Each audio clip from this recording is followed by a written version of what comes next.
একটা সময় পথের ধারে নিঃশব্দে দাঁড়িয়ে থাকত কিছু নারীর ছায়া, কখনো বোরকায় মুখ ঢাকা, কখনো সংকোচে সরে যেত দৃষ্টি।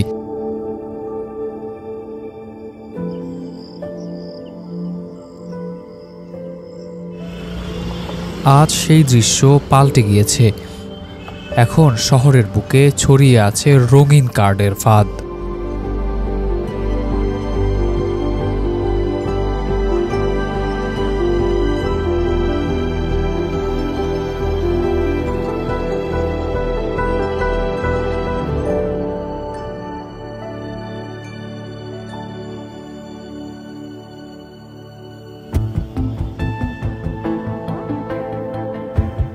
হীরা ভাই, মনির ভাই, এমন সব নাম দিয়ে কার্ডে লেখা থাকে ভিআইপি সার্ভিস, 100% নিরাপদ, আর কল করুন নির্ভয়ে।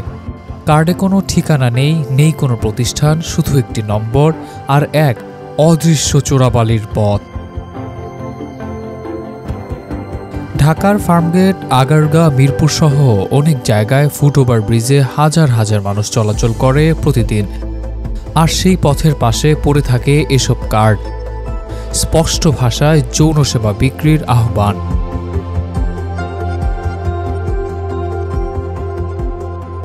আমরা যখন একটি কার্ডে দেওয়া নম্বরে ফোন করলাম, ওপাশ থেকে যে ভয়ঙ্কর বাস্তবতার মুখোমুখি হলাম তা কল্পনাকেও হার মানায়। এক ঘন্টা ভিআইপি 2000, নরমাল 1500। মানে ভিআইপি বলতে এটা কি রকম? ভিআইপি এর ফ্যাসিলিটি কি? College collection. হ্যাঁ, কলেজ কালেকশন, কলেজ কালেকশন। ও আচ্ছা, মানে ওই 18-19 বছর ওই রকম? 16 বছর, 18 বছর, 20 বছর। ও, আর নরমালটা কত? ওগুলো আপনার 18 বছর আছে, 20 বছর আছে।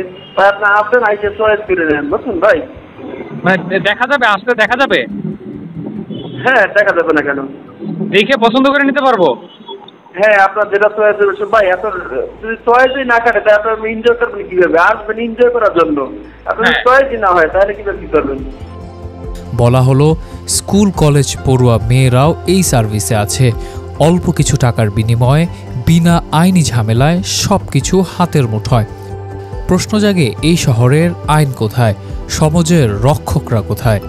বাস্তবতা হলো এই ব্যবসার পেছনে আছে একটি শক্তিশালী চক্র, যারা নিয়মিত চাঁদা দেয় পুলিশের হাতে, প্রশাসনের টেবিলে, সমাজের প্রভাবশালী ব্যক্তিদের পকেটে। তাই হয়তো রাজধানীর গুরুত্বপূর্ণ এলাকা তেজগাঁও থানার পাশেই গড়ে উঠেছে এমন রমরমা দেহ ব্যবসার আস্তানা, যেখানে বিশ্ববিদ্যালয় পড়ুয়া তরুণী থেকে শুরু করে কিশোরী সবাই কোনো না কোনোভাবে জড়িয়ে পড়েছে এই পাপের জালে।